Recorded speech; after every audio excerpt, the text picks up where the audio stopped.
Historia Universal, Lección 1. La historia. Contenido, definición y periodización. Basándonos en la definición del historiador británico Edward Carr, podemos definir satisfactoriamente la historia de dos maneras. 1.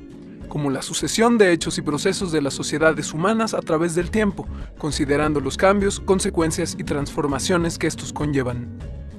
2. Como la disciplina que se encarga de realizar el estudio organizado de los hechos y los procesos del pasado.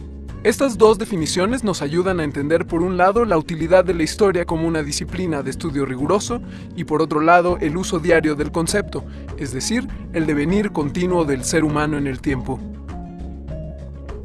2. Periodización. A lo largo de la historia se ha intentado dividir en periodos claros y delimitados la historia con el fin de estudiarla. Esto, por supuesto, conlleva ciertos problemas, ya que lo que sucedió en Asia en determinado momento de la historia tuvo sus influencias en América mucho tiempo después. Esto significa que la periodización es relativa a un determinado momento y espacio en la historia. Ninguna de las periodizaciones que se han hecho puede considerarse como absoluta. Sin embargo, para fines prácticos nos abocaremos a estudiar la periodización preponderante en los estudios de historia.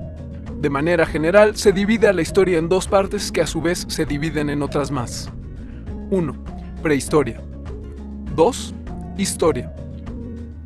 El inicio de la prehistoria se considera a partir de la aparición del hombre hasta el surgimiento de la escritura. Esta se subdivide en Paleolítico o Edad de Piedra, Mesolítico, Neolítico o Nueva Edad de Piedra, Edad de los Metales, que se dividen, Edad de Cobre, Edad de Bronce, Edad de Hierro.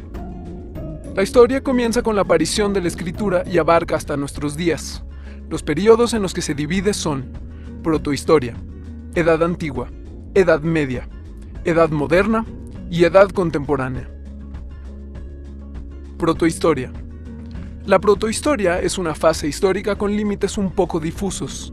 Sin embargo, podemos entenderla como la unión entre la prehistoria y la historia.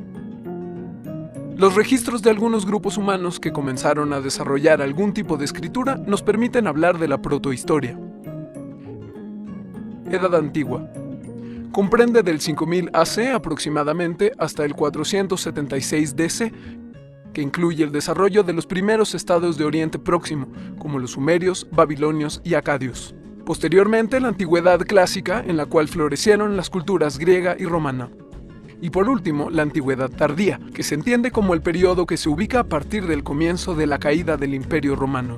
Es el periodo de unión entre la Edad Antigua y la Edad Media. Edad Media. Comprende del siglo V al siglo XV.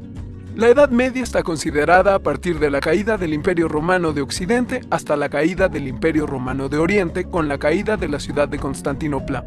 Algunos otros sucesos importantes caracterizan el fin de esta edad, como la invención de la imprenta o el descubrimiento de América. Se subdivide en Alta Edad Media, del siglo V al siglo X, y Baja Edad Media, del siglo XI al XV. Edad Moderna, del siglo XV al siglo XVII. Está considerada a partir de la caída del Imperio Romano de Oriente hasta la Revolución Francesa, la Guerra de Independencia de los Estados Unidos de América y la Revolución Industrial. Edad Contemporánea, del siglo XVIII al día de hoy. Repasemos los contenidos de la lección 1. Definimos la historia como la disciplina que se encarga de realizar el estudio organizado de los hechos y los procesos del pasado. Establecimos los principales periodos de la historia, que se subdivide en prehistoria e historia, y a su vez la historia se divide en protohistoria, edad antigua, edad media, edad moderna y edad contemporánea.